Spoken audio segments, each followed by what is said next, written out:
आज घोर अविश्वास के बीच अमेरिका और ईरान के बीच में आमने सामने नहीं बल्कि पाकिस्तान के जरिए पाकिस्तान में बातचीत चल रही है और इसी पर पूरे विश्व की नजर है, क्योंकि हर कोई पूरे विश्व में ये चाहता है कि इस युद्ध का अंत हो और जल्द से जल्द इस युद्ध का निपटारा हो। लेकिन कई बातें हैं जिस पर मामला अटका हुआ है। सबसे ज्यादा मुद्दा है लेबनान का, और लेबनान का मुद्दा क्या सुलझेगा, इस पर आज हम इसलिए बहस करेंगे क्योंकि जब ये बातचीत इस वक्त भी इस्लामाबाद में चल रही है, जब अमेरिका के उपराष्ट्रपति जेडी वैंस वहां पर मौजूद है बातचीत के लिए, ट्रंप के दामाद जैरेड कुशनर और स्पेशल पीस ऑनवॉय स्टीव विटकॉफ के साथ, तो दूसरी तरफ ईरान की तरफ से उनके स्पीकर मोहम्मद गालिबाफ हैं और इसी के साथ विदेश मंत्री अब्बास अरागची हैं। लेकिन इजराइल क्या कर रहा है? इजराइल लगातार आज भी बमबारी कर रहा है लेबनान पर। बीते युद्ध विराम के बाद से इजराइल थमा नहीं है और यही सबसे बड़ी, जिसको आप कह सकते हैं, मुश्किल की स्थिति पैदा कर रहा है कि क्योंकि क्या ईरान इस पर कॉम्प्रोमाइज करेगा, क्योंकि वो अपनी तरफ से चाहेगा कि इस युद्ध में वो जीतता हुआ प्रतीत हो, और अगर वो जीतता हुआ प्रतीत होता है, अमेरिका को दबाने में कामयाब होता है, तो फिर वो हिजबुल्लाह जो लेबनान में है, जिसको वो पालित पोषित करता रहा, उसको वो नजरअंदाज नहीं कर सकता। पहले आप ये रिपोर्ट देखिए और अभी की स्थिति देखिए कि क्या पहले ईरानी दल से मिलने के बाद शहबाज शरीफ और इधर अमेरिकन जो उपराष्ट्रपति हैं उनके साथ बातचीत के बाद स्थिति क्या बनती हुई दिख रही है। ये रिपोर्ट देखिए।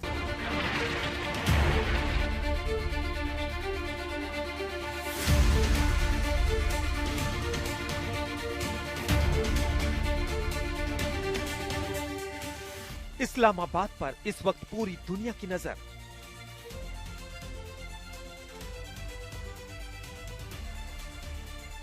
शांति वार्ता में अमेरिका ईरान कितने गंभीर।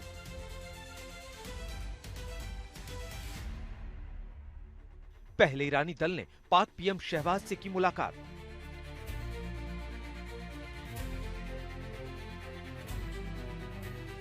शहबाज के सामने ईरान ने रखी बातचीत की शर्त।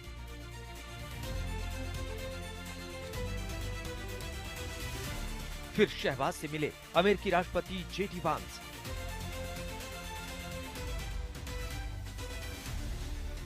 स्थायी सीजफायर पर सहमत या अलग मत।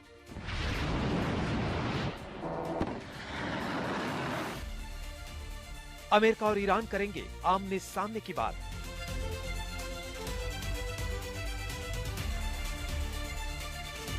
क्या लेबनान पर बनेगी बात या मान जाएगा अमेरिका? क्या हॉर्मुज खुलेगा या बंद रहेगा? We're not going to let them toll the strait, are you? I mean, it's international. No, we're not going to let that. It's international water. If they're doing that, nobody knows if they're doing that. But if they're doing that, we're not going to let that happen. अगर बातचीत fail तो क्या करेंगे Trump? You know, I think it's already been regime change, but we never had that as a criteria. No nuclear weapon. That's 99% of it. शांति संदेश या फिर झुलसेंगे खाड़ी के देश?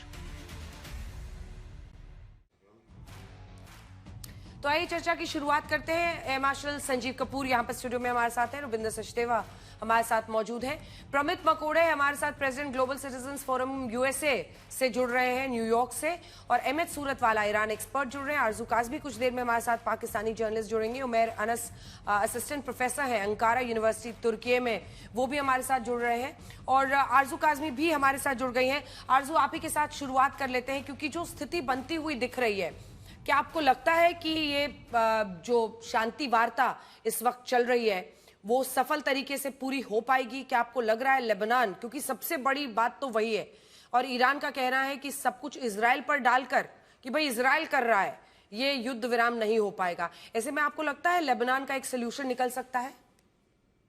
देखिए, अगर बातचीत होगी, डायलॉग किया जाएगा तो हो सकता है कोई सोल्यूशन निकल आए, लेकिन इस वक्त तो अगर मैं आपको बताऊं तो सबसे पहले जो है वो ईरान के डेलीगेशन ने प्राइम मिनिस्टर शहबाज शरीफ साहब से मुलाकात की है। उसके बाद इस वक्त अमेरिकन डेलीगेशन जो है वो भी मुलाकात कर रहा है।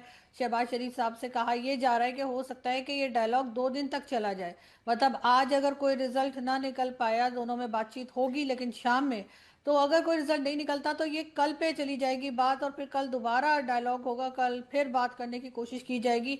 लेकिन जिस तरह की कंडीशंस ईरान ने अमेरिका को दी और अमेरिका ने रिजेक्ट कर दी। उसके बाद अमेरिका को जो कंडीशंस दी गई ईरान की तरफ से, दोनों दोनों ने, ईरान अमेरिका ने एक दूसरे की कंडीशंस को जो रिजेक्ट किया है, हाँ। उससे मामला थोड़े से खराब नजर आ रहे हैं। ऐसा नहीं लग रहा कि दोनों तरफ से किसी एक चीज के ऊपर एग्रीमेंट जो है, या एग्री करने के ऊपर आ जाएंगे। बिल्कुल। और आरजू, इसीलिए दो बातें मैं आपसे रिकन्फर्म करना चाहती हूँ, क्योंकि देखिए जब भी ऐसे कोई डील या कोई वार्ता होती है तो एक बार्गेनिंग का भी मोड अपनाया जाता है। और रॉयटर्स ने पहले ये खबर दी कि टॉप ईरानी सोर्सेज ने उनको बताया है कि अमेरिका ईरान के जो एसेट्स हैं जिनको फ्रीज किया हुआ है कतर में, फॉरेन बैंक्स में, उसको डिफ्रीज कर देगा। फिर अमेरिका ने इसको डिनाई कर दिया। तो ईरान के कुछ टॉप सोर्सेज ने अगर कहा तो जाहिर तौर पर वो एक माइंड गेम खेल रहे थे। दूसरी तरफ अगर आप देखिए तो इधर अमेरिका की भी तरफ से कई दावे किए जा रहे हैं कि हम भाई ये नहीं करेंगे, हम वो नहीं करेंगे।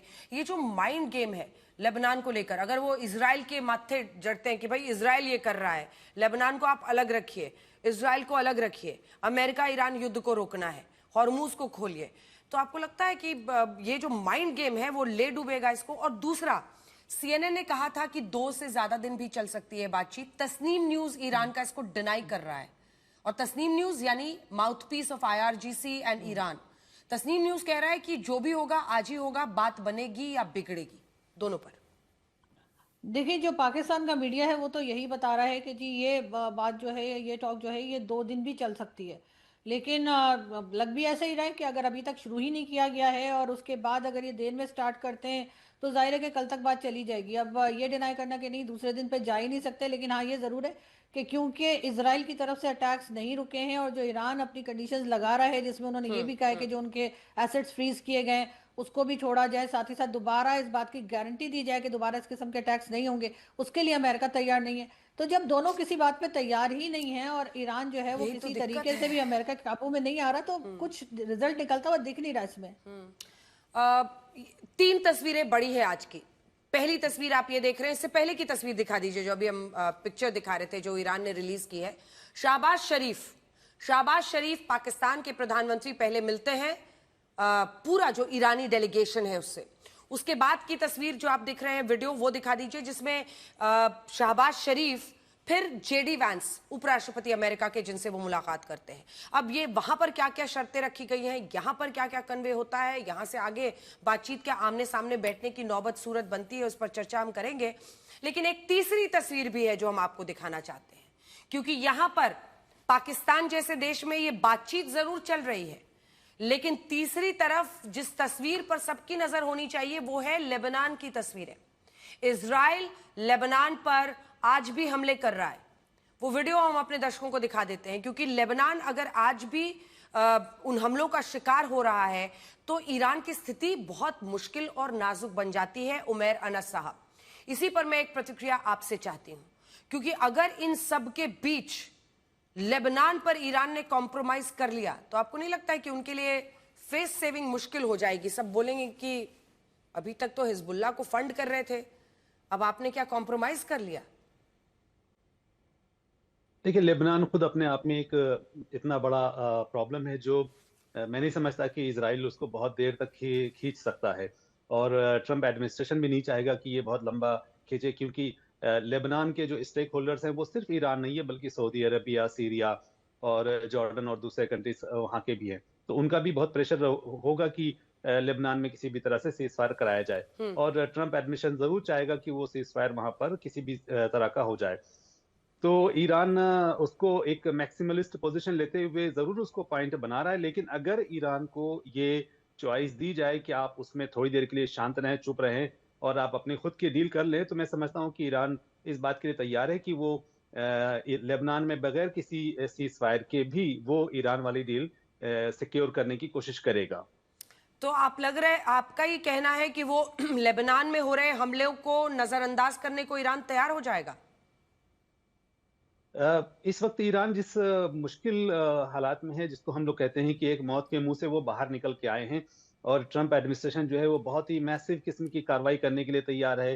वो जमीनी कार्रवाई करने के लिए तैयार है। पुल पर भी अटैक हुआ, हमने देखा वहां पर रेल के भी। इस वजह से ईरान ये चाहेगा कि जो मोटे तौर पर जो उनकी डिमांड है उसमें उनका जो न्यूक्लियर एसेट है वो सेफ रहे, और जो यूरेनियम इनरिचमेंट का जो उनका राइट है जो एनपीटी रिजीम के तहत वो सिक्योर रहे, तो वो मोटे डिमांड को अगर वो एग्री हो जाता है तो फिर वो जो साइड के सारे डिमांड्स हैं उस पर वो कॉम्प्रोमाइज कर लेंगे।